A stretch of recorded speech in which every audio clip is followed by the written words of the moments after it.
வாங்க, வந்துட்டீங்களா? குருதர்சனம் கிடைச்சத என்ன சொன்னார்? ராஜ்யசபைக்கு எப்போது போகணும்? நானும் வரப்பா ராஜ்யசபைக்கு. அங்க யானை, குதிரை, ஒட்டகம் எல்லாம் இருக்குமாம. ஏன்பா ராஜா சிங்காசத்துல உட்காராம விஜய் சிங்கம்மா ராஜா கட்சிடாது. என்ன யோசனை? ஒன்றுமில்லை. நான் ராஜ்யசபைக்கு போகணும். அதுக்கு ஒரு தலப்பாகை வேணுமே. ஓ, அதுதானே நான் தயாராக வைத்திருக்கிறேன். இதை கொண்டு வருகிறேன்.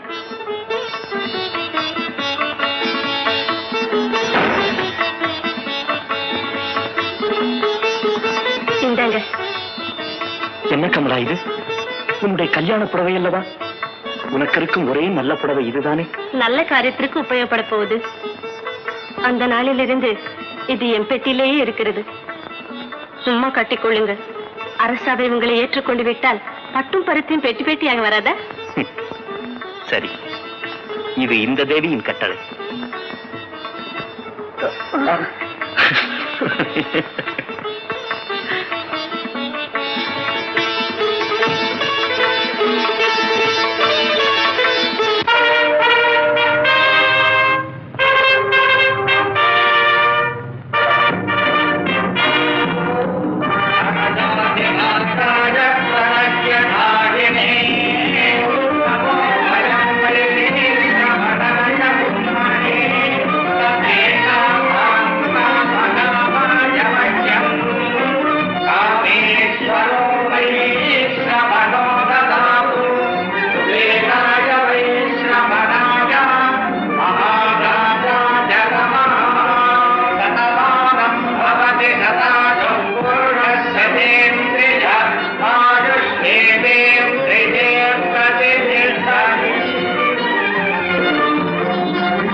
சாம்ராஜ்யத்தின் ஆணை கருங்கிய சிற்றரசர்களே,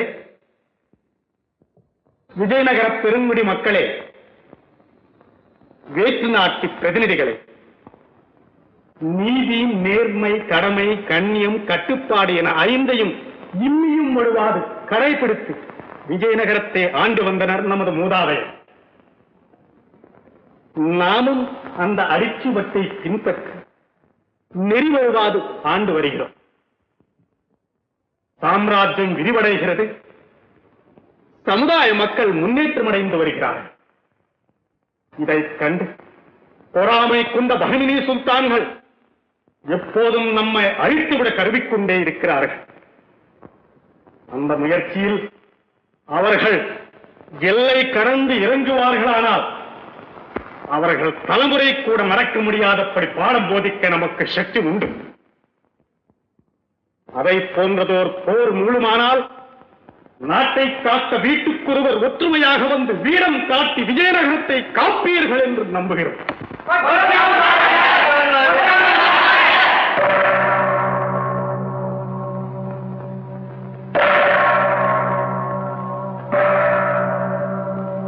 யார் அது? யாரோ பிரஜைகள் நியாயம் கோரி வந்திருக்கிறார்கள் பிரபு. வரச்சொல்.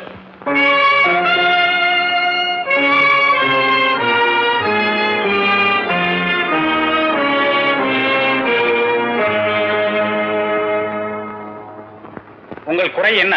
மகாபிரபு, நாங்கள் மூவரும் சகோதரர்கள். எங்கள் தகப்பனார் இறந்து விட்டார். அவர் சாகும்போது எழுதி வைத்த உயிரின்படி எங்கள் தாவர சொத்துக்கள் பிரிக்கப்பட்டு விட்டன. ஆனால் அசை பொருள்களை பிரித்துக் கொள்ள எங்களால் முடியவில்லை பிரபு. காரணம்? எங்கள் தகப்பனாரின் 17 யானைகளில் பாதி எனக்கும், 3 1 பங்கு 2வது இவனுக்கும், அதில் 3 1 பங்கு 3வது இவனுக்கும் பிரிக்கப்பட வேண்டும். யானைகளை கொல்லாமல் இந்த கணக்கில் பிரித்துக் கொடுக்க தங்கள் நியாயாதிபதிகளால் முடியாததால் எல்லா யானைகளையுமே தங்களது யானை கட்டும் இடத்திற்கு கொண்டு வரும்படி உத்தரவிட்டு விட்டார்கள். தாங்கள் தான் கருணை கூர்ந்து நியாயம் வழங்க வேண்டும் பிரபு. நமது ஆட்சியில் நீதி தவற விடமாட்டோம். எப்படியும் நியாயம் வழங்குவோம். நியாயாதிபதிகளே, உங்களது அபிப்பிராயம்? எவ்வளவோ முயற்சி செய்தோம் பிரபு. இருப்பது 17 யானைகள். அதில் பாதி மூத்தவனுக்கு, அதாவது 8.5 யானைகள் ஆகிறது. இவர்கள் சொல்லுகிற கணக்கில் பிரித்து கொடுப்பதென்றால் யானைகளை கொல்லாமல் விடுவதில்லை. இறந்தவன் மூளை இல்லாதவன் அல்ல பிரபு, வெகு சாமர்த்தியசாலி. யானைகள் அரசாங்கத்திற்கு பயன்பட வேண்டும் என்றே இப்படி உயிர் எழுதி வைத்திருக்கிறான். அவனுக்கு நாம் மரியாதை செலுத்த வேண்டும். யானைகளை அரசாங்க சொத்தில் சேர்க்க உத்தரவிட்டது நியாயம்தான். அக்கிரமம், அநியாயம். தந்தையின் சொத்து பிள்ளைகளைத்தான் சேர வேண்டும். யார் அது? நான் தான்.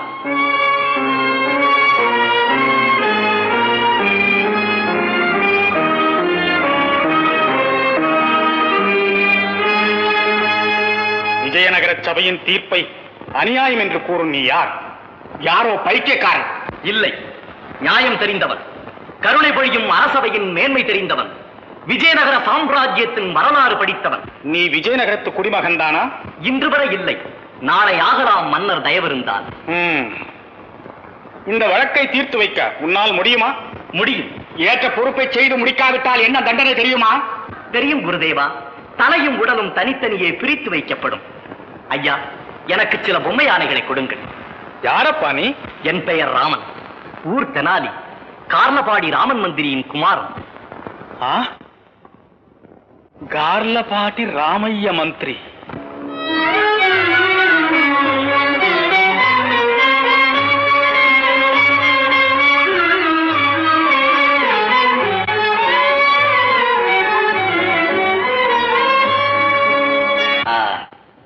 இப்போது மொத்தம் 17 யானைகள். இந்த சங்கடமான வழக்கை தீர்ப்பதற்காக மன்னர் தன்னுடைய யானை மீது ஏறி வருகிறார். இதனால் உனக்கு ஒன்றும் ஆட்சேபனை இல்லையே? இல்லை.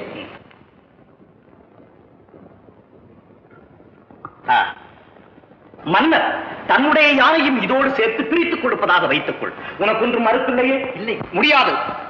மன்னரின் யானையை இதில் சேர்க்க விட முடியாது. பிரிக்கப்பட போவது 17 யானைகள் தான் சுவாமி. இப்போது மொத்தம் எத்தனை யானைகள்?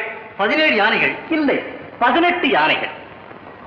இதில் மூத்தவனுக்கு சரிபாதி இல்லையா? ஆமா, அதாவது 9. பெற்றுக்கொள் 9.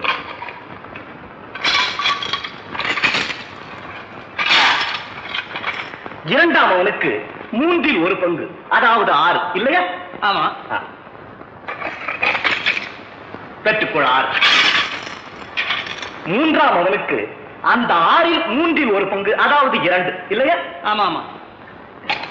எடுத்துக்கொள் 2. மிச்சம் இருக்கும் யானை மன்னருடைய யானை. வழக்கு தீர்க்க வந்த மன்னர் இந்த யானை மீது ஏறி விடைபெற்றுக் கொள்கிறார். இதனால் உங்களுக்கு ஒன்றும் ஆட்சேபனை இல்லையே? இல்லை இல்லை.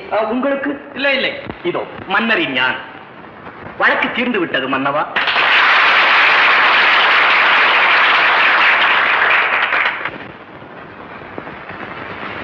பிரபு, கார்லபாடி ராமைய மந்திரி என் பள்ளி தோழன். அவன் மகன்தான் ராமகிருஷ்ணன். அப்படியா? மிக்க மகிழ்ச்சி. ராமகிருஷ்ணா, நீ எப்பொழுதும் எங்களோடு இருந்து எங்களை மகிழ்விக்க வேண்டும். மகிழ்ச்சி கடலில் நீந்துகிறேன் மன்னா. புலமை சாகரங்களே, நான் சிறியவன். நானும் உங்களைப் போல் ஒரு நாளைக்கு கவியாக முயற்சிக்கிறேன். உங்கள் வாழ்த்து எனக்கு இருந்தால் போதும். விந்தியும் வடக்காக விரிந்த கடல் தெற்காக கொண்டதொரு தனி நாட்டில் கொடி பறக்க அரசாடும் சந்திரனே சூரியனே தனி ஒளி சேத்தனவனே, இந்த வளம் மாறாமல் எல்லைகளும் குறையாமல் சந்ததமும் நீயாள தாரணி உள் புகழ் பாட முன்பு கவி நாம் பாடி முழு மனதாய் வாழ்த்துவோமே.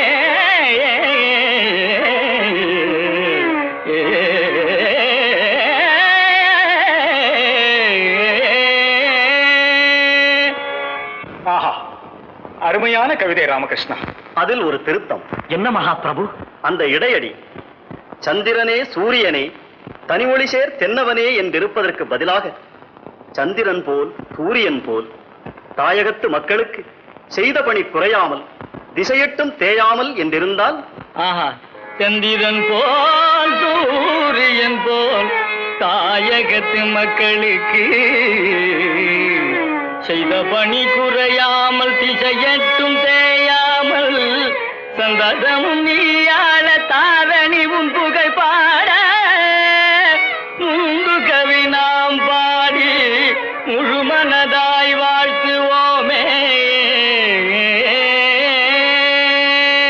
ஆஹா, மகாபிரபு, தங்கள் திருத்தம் என் கவிதைக்கு புது ஒளி உண்டாக்கிவிட்டது. இதோ ராஜகவிக்கு இந்த ஏழை கவியின் அன்பு காணிக்கை.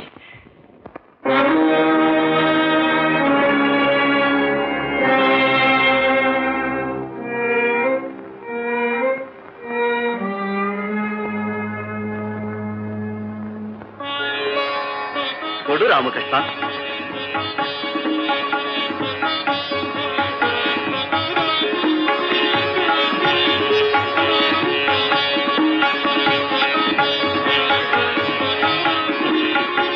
சரஸ்வதி பிரசாதம்.